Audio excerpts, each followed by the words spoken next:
I'm Preston LeMacks. I'm a singer, songwriter, and producer, and this is Young Entertainment Mag.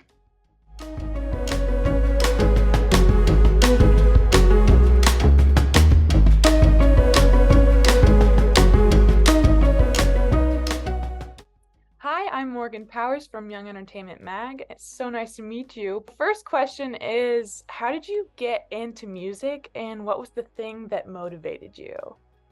So, late 2019, early 2020 timeframe, me and my family, we moved from San Antonio, Texas. We'd been there for, man, about 6 or 7 years, and we moved to Houston. And so that was, moving is always very hard on families. But also, early 2020, as soon as we moved, I think a month or two later, COVID hit. And so, I was in a brand new city, isolated, so like I didn't know anybody here and like I didn't have the opportunity to meet anybody. And as an extrovert, that was really hard on me. And so I kind of just, you know, started writing songs as a way to process through what I was feeling. And around that time was when Disney Plus put out, Disney Plus was created. And their big promo was High School Musical, the musical, the series. And so immediately, I was like, after seeing like Ricky Bowen, I was like, I want to be like him. He's cool. He plays the guitar, he sings, and now I play the guitar and sing. I'm just waiting on the cool part to come. So yeah, Absolutely. That's so cool. That's so awesome. And the move in Texas is crazy. I'm from Texas too, so I totally get really. that. Yeah, okay, cool. That's awesome. What was your first like introduction into the music industry? What did that look like? What do you mean? Like what was the thing that made you want to do music? But I guess you kind of already touched on that with the whole High School Musical, the series thing. But is there something specific about that that kind of gave you your jump into wanting to be in the industry side?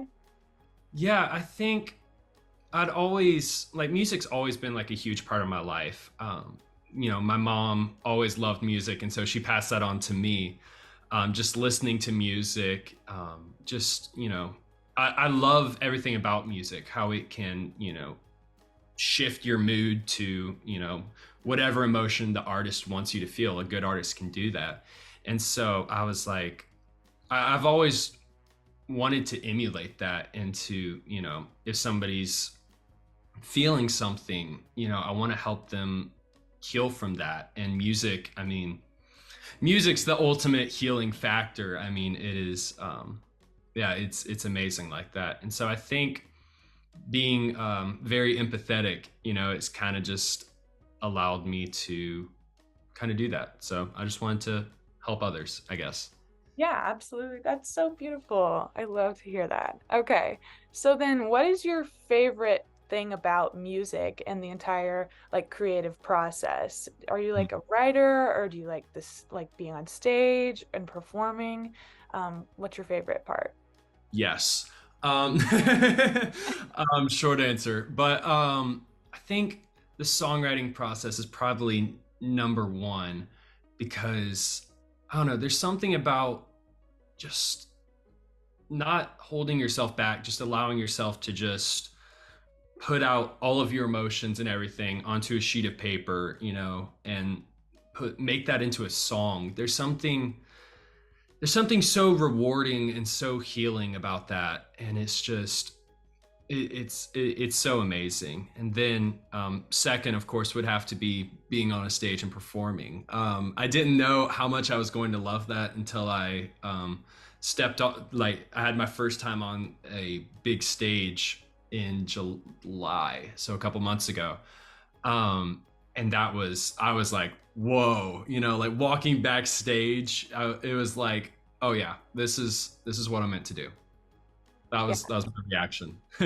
What was your first like live performance experience? What did that look like? The one in July? So I remember it.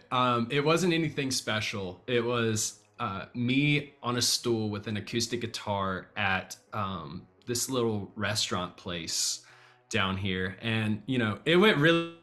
Um, there was it was some school holiday weekend, so all the teachers were out, and there was this group of teachers, and they were so excited. One lady was like waving a lighter in the air, and they were the highlight of my night. They made the night really special. Awesome. That's so cool. I love to hear that. Okay, what's been one thing that's been challenging for you throughout this career path, and how have you overcome it? So I think the hardest part of being, a musician and a songwriter is allowing yourself to be vulnerable in a song, especially when you're going to put this song out. Anybody who wants to hear it can hear it. It's like reading your diary in front of the entire world. It's not something that, it's like, oh yeah, not going to do that. But it's kind of what I've experienced is the more personal you are, the more people connect to it. And that doesn't seem like it would be true because people are like, oh, I love this song so much. It connects so much to me. And it's like, I'm writing like so specifically about my life. How does it connect to you when, we've never met before? And I think that's the beauty of songwriting is that, we all go through similar things. And so we're not really alone in our struggles. And so I've just kind of, to get past that, I don't know, it took a while, but I finally just broke down that wall. And it's like, if people are going to connect with it and people are going to love it, then, what do I have to be afraid of, Yeah, so true.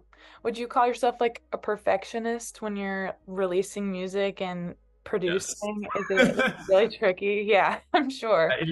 It's a double-edged sword because it can, you can be like, oh, this song is going to be amazing, but then it's like if the tiniest thing is, slightly out of place, which it's music, there's a million things going on at once. There's always going to be one little thing out of place. So you have to allow yourself to be a perfectionist to an extent, and then you have to reel it back. It's like, okay, I have said my piece on this, and so yeah. Yeah, that totally, totally makes sense, I'm sure. And it's really hard to be vulnerable even when you're not singing, so I'm sure Yeah. that can be tricky. Okay, what is your get ready with me routine before you go to a gig? One thing that I started doing is the morning before is playing video games, and like it's something like I saw a lot of really big artists like One Republic. They posted a picture on Instagram of them just playing. I think they're playing like Call of Duty or something before a show, and I was like, what? Why are you doing that? That doesn't seem like that would, help. But then like I started playing video games before, and I don't know why. Maybe it takes your mind off of it, but it just calms me down, and it hasn't failed me yet. So that's the first thing I do usually. And then my second one is I do vocal warm-ups, which are always so funny because it reminds me of the Sharpay scene I from just High School that. Musical. It 100 that is how ridiculous musicians look when we are warming up. But I love it. It's fun. And then I'm a huge hot tea guy, so drink a lot of hot tea. I actually just finished one. So yeah, and then I'm always listening to music the day of my show. I don't know why. I just can't get enough of music. I just love it. So Yeah, that's so cool. And I really like the video game thing. It's probably nice to unwind before yeah, high energy. So, yeah. but I guess you said you're listening to music all the time. What are some of your like inspirations and your favorite artists right now? So right now I've been obsessed with Lainey's new album, A Beautiful Blur. Fantastic album. I don't think I've stopped listening to that one yet. But in general, music influence, I think Joshua Bassett for one. I mean, he's kind of what made me Mhm. pursue music. And then Ed Sheeran, I'm a redhead who sings and plays the guitar. I can't escape Ed Sheeran. There's worse people to be compared to. Yeah. But I love Ed Sheeran. And Ryan Tedder of One Republic. He's the lead singer, and he does it all. I mean, he produced and wrote Tate McRae's latest song, "Greedy," and I mean, he just does that for everybody, and he's just written so many amazing songs. And so, I wanna be like him when I grow up. Very cool. All right, those are really good ones. Okay, with social media playing such a big role in how people find out about new music these days, how has it been for you to create content for your music? What does the social media process look like for you? So I was late to the social media game because I didn't get it until I turned about 17. I think I was 17 when I first got it. And that was because I started doing music around that time. And so I had to learn very quickly, and had to catch up to, like all the people who have been on social media since they were like 12. Um, but I mean, social media is the greatest tool for getting your music out there. I had a video blow up in India for some reason. I was like, I've never been to India, and it was like, but it was like, love this song. This is amazing, and it's like, I mean, thanks, that is so cool. But, and without social media, I have to go to the streets of India, walk around playing my song, which that plane ticket is expensive. So, um, but yeah, so I mean, it's the greatest tool for getting your music out there, and I love engaging with fans too. I mean, it's something that not a lot of artists talk about, but that side of it is so nice. It's so cool hearing, how people connect to something that is so personal to you, and it's such a bond because my songs will always be a part of me. So seeing that they're a part of other people too is, I mean, I really can't even explain that feeling. Now, social media does have its downsides. It is a huge time consumer, and that is still something I'm trying to work out. So yeah, so it's got its pros and cons, but it's definitely been very positive in my life, at least. All right, so cool. We saw a video of you singing to a whole group of Joshua Bassett fans at one of his concerts. What was that experience like for you? So I remember that too. That was it was the 1 year anniversary of Common Sense coming out. And so I was singing that. Um, how did it feel? I was so nervous, because I mean, you're singing one of Joshua Bassett's song outside of a Joshua Bassett concert, like while people were waiting in line to wow, I can't talk. Joshua Bassett fans. So it's like, the room for error is very small. And so, but it was such a cool moment, having everybody sing along. Um, yeah, it was so cool because I got to share that side of me and got to sing along with a bunch of other people who we all share the same interests. So it was really neat. Yeah, that's so awesome. Okay. Is there anyone you'd like to collaborate with in the future? Yeah, Joshua Bassett, of course. I can't stop saying his name. Um, what's the Joshua Bassett counter at? Like 100 by now? Yeah, probably. That's okay. Ed Sheeran, of course. I feel like every ginger singer says that. Yeah, Ed Sheeran. But that would be amazing. And then I think Sadie Jean. She would be a really cool collab. I'd love to do a duet with her. So maybe this will be used as a sound clip one day, when that does come out, So yeah, I think those three are my top three collabs. Yeah, those are really good ones. And Ed Sheeran has that whole collaborations album just Oh begging yeah. for more He collabs. needs, he So, needs another one, So I mean, you can't just release one collaboration album. so true. He's looking for more. Okay. What are some of the lessons that you hope people will take away after listening to your music?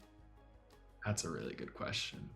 Um, I think to let people know that they're not alone. Like I said earlier, you know, I want my music to be able to speak to different people's emotions. And, as humans, we've all gone through like similar seasons in our life.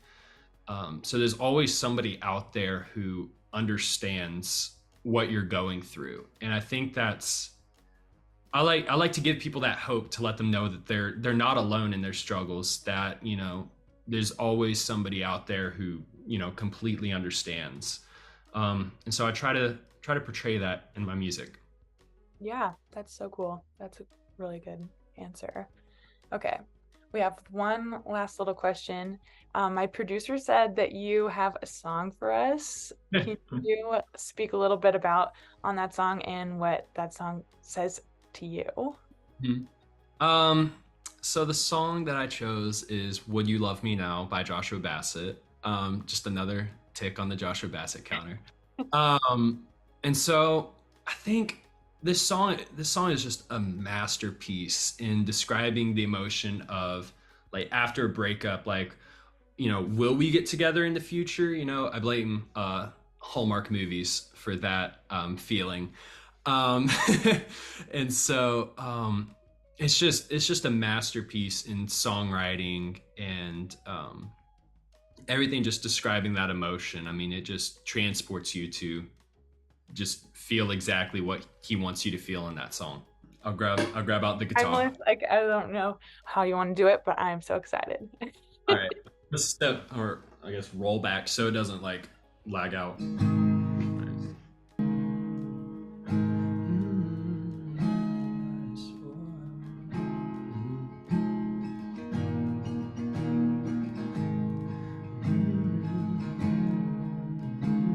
All right.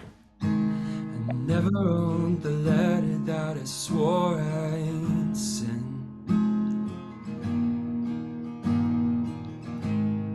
I never got to tell you what I really meant.